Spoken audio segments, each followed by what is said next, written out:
नमस्कार, बहुत स्वागत है आपका। आप देख रहे हैं 4 बजे की 4 बड़ी खबरें और मैं हूं आपके साथ आयुषी नेगी। तमाम खबरों को विस्तार से आपको बताएंगे।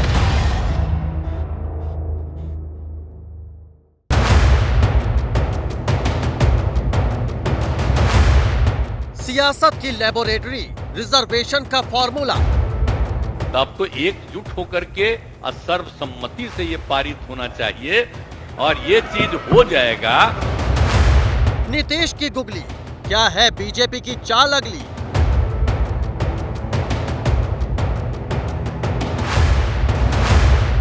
चौबीस की बिसात, बीजेपी के पास है कार्ड। आने वाले दिनों में भारतीय जनता पार्टी की सरकार बनने चाहिए। आरक्षण से रण, बदलेगा सियासी समीकरण। तो देश दुनिया की 40 खबरों के बाद वक्त है आज की बड़ी खबर की डिटेल्स पड़ताल का। बिहार में 75% आरक्षण का रास्ता साफ हो गया है। बीजेपी विरोध नहीं कर पाई तो क्या नीतीश के चाल में बीजेपी बैकफुट पर आ गई? 5 राज्यों में चुनाव हो रहा है। लोकसभा चुनाव में भी वक्त कम बचा है और ऐसे में सवाल सीधा है कि बीजेपी के पास अब इसकी काट क्या है? कहीं यह हवा पूरे देश में फैल गई तो बीजेपी के पास इसका विकल्प क्या बचेगा? और क्या मंडल और कमंडल वाली राजनीति को फिर से हवा देने की कोशिश होगी? और अगर ऐसा हुआ तो आधार क्या होगा? इन्हीं सवालों के इर्द गिर्द आज बात करेंगे। सियासत की नब्ज टटोलने के लिए हमारे साथ जुड़े हैं हमारे सहयोगी। सबसे पहले प्रकाश कुमार हमारे साथ जुड़े हैं, जैनेन्द्र कुमार और नीरज पांडे भी हमारे साथ जुड़े हुए हैं। इनसे जानेंगे इस पूरे आरक्षण का विश्लेषण और अब आगे बढ़ेंगे आरक्षण के रण पर सबसे पहले बात। लेकिन उससे पहले शुरुआत बड़ी खबर के साथ करेंगे। आज बिहार विधानसभा से 75% आरक्षण सर्वसम्मति से पास हो गया। लेकिन जो बवाल, जो हंगामा और जो ड्रामा हुआ, सबसे पहले आपको वो देखना चाहिए। जीतन राम मांझी के एक बयान के बाद नीतीश कुमार का पारा 7वें आसमान पर पहुंच गया है। सबसे पहले आप ये ड्रामा देखिए। धरातल पर क्या है इसके बारे में भी कोई मैकेनिज्म डेवलप करना चाहिए, जो सरकार आज तक मैकेनिज्म डेवलप नहीं किया है। तो इससे कोई फायदा नहीं होने वाला है। इसलिए महोदय मैं कहना चाहता हूं कि दे रहे हैं, हमको बात नहीं समझ में आ रहा है। इनको कुछ आइडिया है? ये तो मेरी गलती है कि इस आदमी को हमने बना दिया था मुख्यमंत्री। नहीं ठीक है, ये कोई सेंस नहीं है इसको। ऐसे ही बोलते रहता है, कोई मतलब नहीं है। हो गया। हम कह रहे थे कि आप ही लोगों के साथ रहिए। अध्यक्ष महोदय, भाग के चलाया था 7 पार्टी में। अध्यक्ष अभी महोदय, हम जान करके भगा दिए उधर। अध्यक्ष क्या उधर रहिए? इसीलिए हम कहेंगे बात हो गई है और सब समर्थन कर रहा है। पर भारी नहीं, सुन लीजिए, बता रहे हैं ये बहुत गलत बात सारे बोल रहे लोग हैं। समर्थन कर रहे हैं। और कोई सेंस है? ये जो प्रचारित करता है, सुनो ना, बैठो ना यार, बैठो ना। अरे आप लोगों को जब छोड़ दिए थे, बैठिए, भूलिए मत, बात बोल रहे हैं अरे महोदय। भूलिए मत। अरे 13 में जब आप लोगों को छोड़ दिए थे, अब अकेले थे तो हम, अरे चुनो नहीं यार, कुछ जानते हो, बैठो। हम इसको बना दिए। इसके बाद जितना मेरी पार्टी का लोग था, सब हमको 2 ही महीना में कहने लगा कि गड़बड़ है, इसको हटाइए। और अंत में हमको बाध्य किया तो फिर हम बन गए थे। कहता रहता है कि ये भी मुख्यमंत्री थे। अरे क्या मुख्यमंत्री था? ये तो मेरी मूर्खता से मुख्यमंत्री बना। आप ऊपर वाला भी जान लो। आप बिना मतलब का रोज इसको पब्लिश करते हो, कोई सेंस है इसमें? तो विधानसभा में ये ड्रामा आपने देखा। आप देखिए, जीतन राम मांझी का नीतीश कुमार पर हमला, कागजों में हुई जातीय जनगणना। जीतन राम मांझी का ये कहना है धरातल पर कोई काम नहीं किया गया है, हमें विधानसभा में बोलने नहीं दिया गया। नीतीश मानसिक संतुलन खो बैठे हैं। को तो आश्चर्य हुआ कि वही नीतीश कुमार हैं जो पहले थे, आज से कुछ दिन पहले। आज लगता है कि वो दूसरे रूप में यहाँ परोसे गए, दूसरे रूप में आए। हमको लगता है कहीं न कहीं उनकी दिमाग में कोई कमजोरियाँ है। हमको लगता है कि मानसिक संतुलन वो खो बैठे हैं, इसलिए वो ऐसा करते हैं। तो देखिए, आरक्षण का बिल तो सर्वसम्मति से पास हो गया, लेकिन इस बीच ड्रामा भी काफी देखने को मिला विधानसभा में। चलिए सीधे अब अपने सहयोगियों का रुख करते हैं। सबसे पहले चलते हैं प्रकाश कुमार के पास। प्रकाश, देखिए, बिहार विधानसभा में आरक्षण का बिल तो सर्वसम्मति से पास हो गया, लेकिन आपको आखिरकार क्या लगता है कि इस बिल से सबसे ज्यादा बौखलाहट किसकी बड़ी है? देखिए, ये तो साफ है कि ये बहुत बड़ा फैसला हुआ है, खासतौर से लोकसभा चुनाव से ठीक पहले बिहार में, और वो भी अयोध्या में राम मंदिर निर्माण का जो ऐलान हुआ है उससे पहले ये जो आरक्षण का फैसला हुआ है और सर्वसम्मति से पास हुआ है, इसका असर पूरे देश में देखने को मिलेगा। जितनी भी पार्टियां हैं, खासतौर से क्षेत्रीय पार्टी, चाहे वो बिहार हो, उत्तर प्रदेश हो, पश्चिम बंगाल हो, उड़ीसा हो या झारखंड हो, इन तमाम जो राज्य हैं उनसे मांग उठेगी और यह केंद्र सरकार पर दबाव बनेगा। यहाँ तक कि मुख्यमंत्री नीतीश कुमार ने यह तक कह डाला कि अब केंद्र सरकार को भी आरक्षण का दायरा बढ़ाना चाहिए। तो ये साफ साफ संदेश है कि बिहार से जो शुरुआत हुई है वो पूरे देश में होना चाहिए, और इसी की शुरुआत के तहत आज उन्होंने काफ़ी सारी बातें कही, जिसमें एक खास बात ये रहा कि बिहार को विशेष राज्य का दर्जा देने की मांग को उन्होंने दोहरा भी दिया। एक तरफ आरक्षण का मुद्दा और दूसरी तरफ विशेष राज्य का दर्जा। ये कह के नीतीश कुमार ने अपने जितने भी वोटर हैं, मतदाता हैं, जो उनके समर्थक हैं, उनको संदेश दे दिया है कि ये बात यही नहीं रुकेगी। यहाँ तो समर्थन दे दिया है बीजेपी की तरफ से। एक बार फिर से जो गेंद है वो केंद्र के ही पाले में आ गई है। अब एक और बड़ी खबर बता दें आपको, बिहार में आरक्षण संशोधन बिल पास हो गया है। विधानसभा में सर्वसम्मति से बिल पास हुआ है।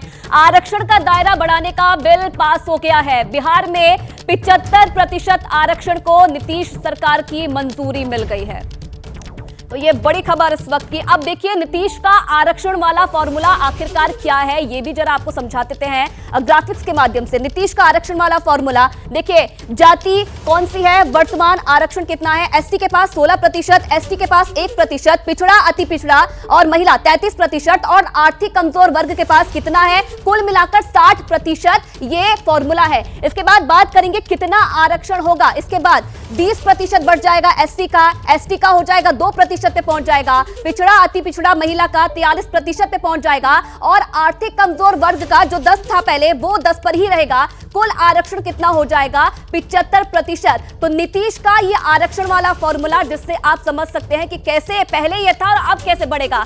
अब चलिए आगे बढ़ेंगे। एक और बड़ी खबर आपको बता दें कि किस तरीके से आरक्षण कब ये लागू हुआ था। अगस्त 1943 की बात करें तो एससी को 8.1% यहां पर मिला था। 21 सितंबर 1947 की बात करें तो एससी को 12.12% और 23 मार्च 1970 को एससी को 15% आरक्षण लागू हुआ था। और सबसे उसके बाद बात करें 1993 में सरकारी नौकरी में ओबीसी को रिजर्वेशन मिला था, और 2019 में आर्थिक रूप से कमजोर को 10% आरक्षण मिला था। अब चलिए, जैनेंद्र कुमार भी हमारे साथ जुड़े हुए हैं। जैनेंद्र, नीतीश कुमार का ये बड़ा दाव, अब क्या ये माना जाए, क्या 2024 के लिए गठबंधन की जो दिशा और दशा है इससे तय हो गई है? बिल्कुल, जो विपक्षी गठबंधन इंडिया गठबंधन है उसका जो सबसे बड़ा दांव है वो ओबीसी वोटों पर ही है। और आपने गौर किया होगा कि कांग्रेस जो 5 राज्यों का चुनाव लड़ रही है उसमें चाहे छत्तीसगढ़ हो या मध्य प्रदेश हो या राजस्थान हो, तीनों जगहों पर जातिगत जनगणना कांग्रेस की अहम घोषणाओं में है। राजस्थान जहां पर मैं मौजूद हूं, यहां पर तो लगभग आखिरी कैबिनेट में मुख्यमंत्री ने इस पर मुहर भी लगा दी। तो जातिगत जनगणना और ओबीसी आरक्षण बढ़ाए जाना, ये दो चीजें जो है वो कांग्रेस पिछले कुछ समय से लगातार कह रही है। और अब जिस तरीके से बिहार में नीतीश कुमार ने इसको करके दिखाया है, निश्चित तौर पर इंडिया गठबंधन इसको लोकसभा चुनाव में एक बड़ा मुद्दा बनाएगा। हालांकि एक पेंच इसमें यह है कि ममता बनर्जी जो पश्चिम बंगाल की मुख्यमंत्री हैं, टीएमसी प्रमुख हैं, वो जो है वो जातिगत जनगणना को लेकर के असहज हैं। और इसको लेकर के जो मुंबई में बैठक हुई थी इंडिया गठबंधन की, उसमें भी बैठक के अंदर 2 राय उभरी थी। तो देखना होगा कि ममता बनर्जी को कैसे इंडिया गठबंधन की बाकी पार्टियां साथ लेती हैं। लेकिन ममता माने या ना माने, ये बात तय है के इंडिया गठबंधन की जो रणनीति होगी वो निश्चित तौर पर ओबीसी आरक्षण को बढ़ाए जाने के इर्द गिर्द होगी, जातिगत जनगणना की मांग को लेकर होगी। देखना यही है कि इसकी काट बीजेपी क्या निकालती है। अभी से देखने को मिल रहा है क्योंकि कांग्रेस भी कई रैलियों में इस बात का जिक्र भी कर रही है। एक और बड़ी खबर अपने दर्शकों को बता दें, नीतीश के फैसले का बीजेपी ने समर्थन किया है।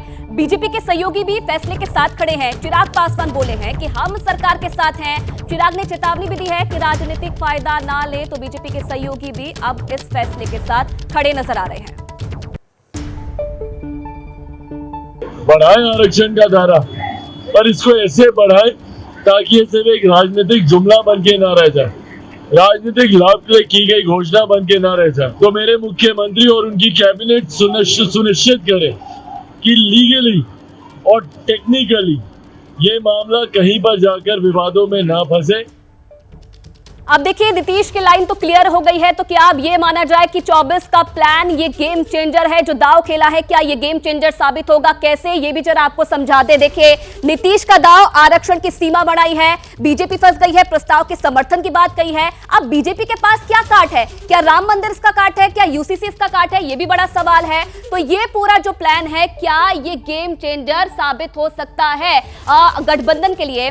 और इसी के साथ साथ देखिए जहां चुनाव वहां ओबीसी आबादी कितनी है ये भी आपको समझा देते हैं। सबसे पहले राजस्थान की बात करें तो यहां पर ओबीसी कितने हैं? 47% इनका जो आंकड़ा है। जातियां कितनी है? 69 जातियां हैं। इसी के साथ साथ अगर बात करें मध्य प्रदेश की तो मध्य प्रदेश में ओबीसी का जो आंकड़ा है वो है 42%। जातियां कितनी है यहां पर? 68। इसके बाद बात करें छत्तीसगढ़ की तो 46% यहां पर ओबीसी का आंकड़ा है और जातियां यहां पर 67 है। तो ये पूरा आंकड़ा है ओबीसी का और जातियों का। अब चलिए नीरज पांडे के पास चलते हैं। नीरज, नीतीश कुमार ने तो अपना दाव खेल दिया है, लेकिन अब सबसे बड़ा सवाल ये उठ रहा है कि आखिरकार बीजेपी के पास उसका क्या काट है जो नीतीश कुमार ने ये दाव चला है उसका। देखिए आयुषी, भारतीय जनता पार्टी इस पूरे मामले में बहुत अवेयर है और यही कारण है कि इसकी तैयारी में पहले ही जुट गई है।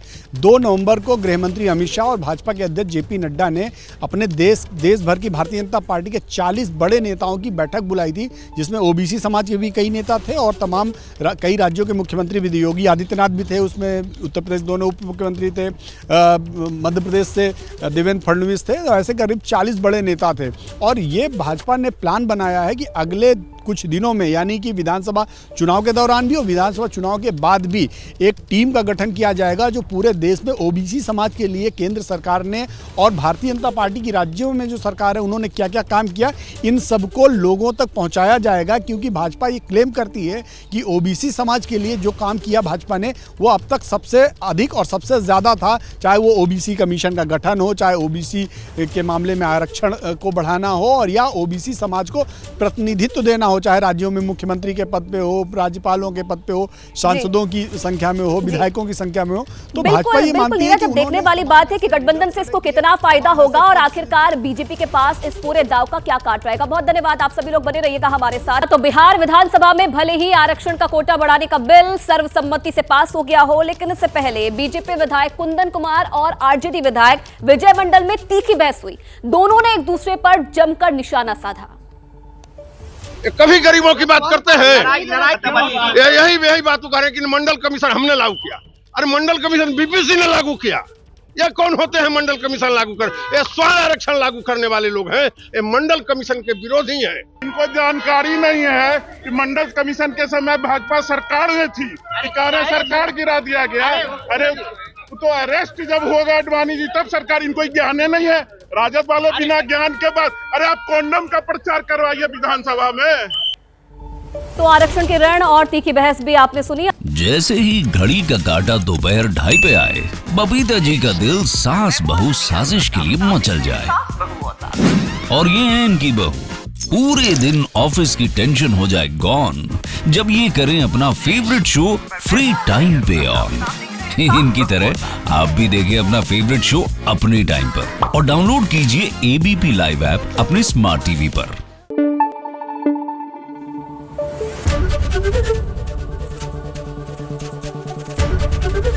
एबीपी न्यूज आपको रखे आगे।